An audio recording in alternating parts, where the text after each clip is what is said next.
Vamos mergulhar num assunto fascinante: a relação da dupla mais poderosa e, ao mesmo tempo, invisível que molda o nosso mundo, o Estado e a economia. A gente costuma pensar neles como adversários, né?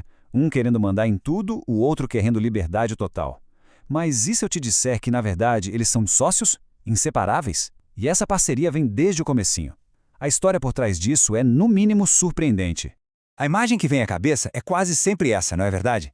De um lado, o Estado, com todo o seu peso, suas leis, sua burocracia. Do outro, o mercado. O mercado é livre, selvagem, competitivo, quase uma batalha de titãs. Só que, e se essa briga toda for só uma fachada? Vamos juntos desvendar o que realmente acontece por trás das cortinas. E, no geral, a gente tende a separar as coisas em caixinhas, bem como está aqui. De um lado, o Estado, política, fronteiras, leis, o poder de forçar as coisas. Do outro, o mercado, comércio, dinheiro, liberdade e competição. Parece que são dois planetas completamente diferentes, cada um com as suas próprias leis da física, sabe? Pois é, só que essa divisão, essa muralha que a gente imagina que existe entre eles, é um mito, uma ilusão. E é exatamente esse mito que a gente vai começar a desconstruir agora. Se prepara para ver como esses dois mundos estão, na verdade, totalmente entrelaçados. E aqui está a chave de tudo. É só parar para pensar um pouquinho. Como uma empresa conseguiria funcionar se não existissem leis para proteger a sua propriedade? E, por outro lado, como um governo pagaria seus médicos e professores sem os impostos que as empresas e as pessoas geram? Veja bem, não é que eles se toleram. Eles precisam um do outro para existir. É uma dependência mútua, total. E olha, essa parceria não é de hoje, não. Para entender a força dessa união, a gente precisa voltar bastante no tempo. Lá na origem de tudo. E vamos ver que ela não nasceu de uma briga, mas sim de um acordo muito conveniente. Uma verdadeira joint venture original. Olha só essa linha do tempo. Lá no século XVI, os reis precisavam de rios de dinheiro para bancar seus exércitos, seus palácios, toda a administração. E quem é que estava com a grana? A nova classe de comerciantes, os capitalistas. E o que eles queriam em troca desse financiamento? Simples: proteção. Leis que garantissem suas terras, seus navios, seus contratos. Foi um casamento perfeito de interesses. Um não viveria sem o outro. E assim eles cresceram juntos, de mãos dadas, um impulsionando o outro na criação do mundo moderno. E essa citação define tudo de uma forma brilhante. Uma joint venture. Não é uma imagem ótima? Não foi num acaso, foi um negócio. Uma sociedade criada para o benefício mútuo e que, no fim das contas, acabou construindo o mundo como a gente conhece hoje. Certo, mas como essa sociedade funciona na prática, no dia a dia? Quais são as regras do jogo? Aquelas coisas que o Estado faz, muitas vezes sem a gente nem perceber, para que o mercado possa simplesmente funcionar. Basicamente, a gente pode resumir em 4 pilares fundamentais. Primeiro, o Estado garante que algo é seu. É a proteção da propriedade. Segundo, ele valida as transferências. Ou seja, se você vende algo, ele oficializa que o novo dono é o dono de fato. Terceiro, ele força o cumprimento dos contratos. Assinou, tem que cumprir. E por último, ele cria as regras para que a competição não vire uma guerra de todos contra todos. Sem esses 4 pilares, o mercado seria um mais puro caos. Simplesmente não daria para existir.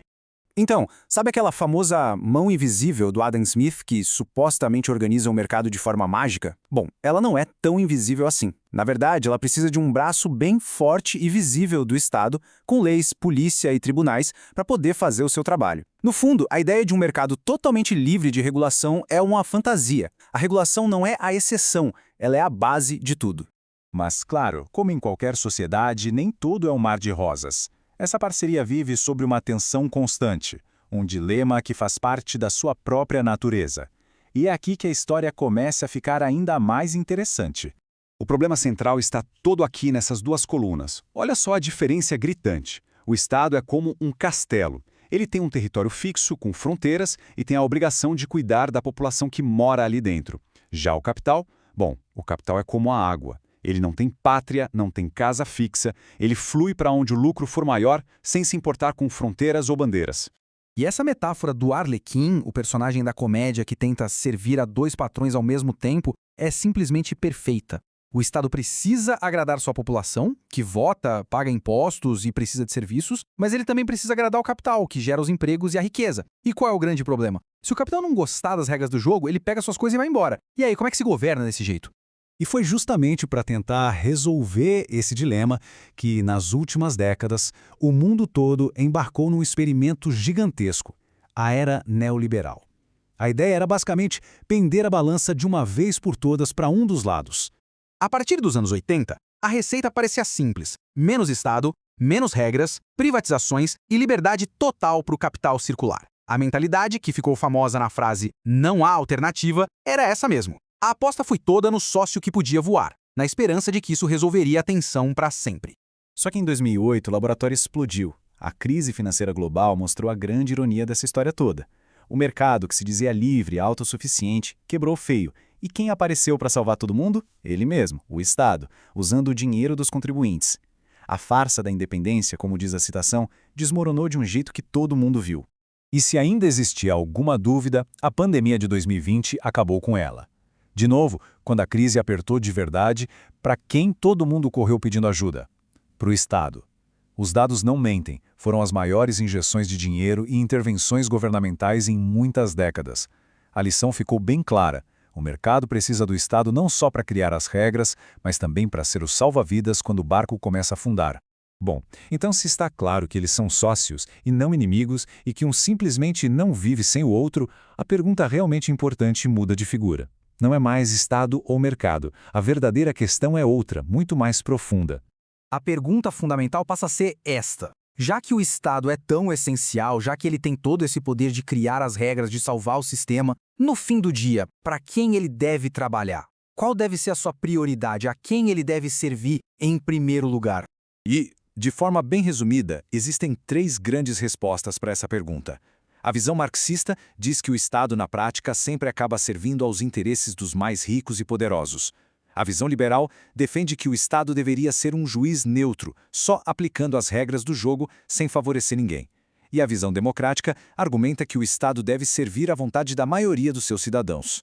No fundo, toda a disputa política que a gente vê no noticiário é uma briga para decidir qual dessas respostas vai prevalecer. E com isso, a gente volta ao dilema inicial, mas agora com muito mais clareza, né? A tensão não foi embora.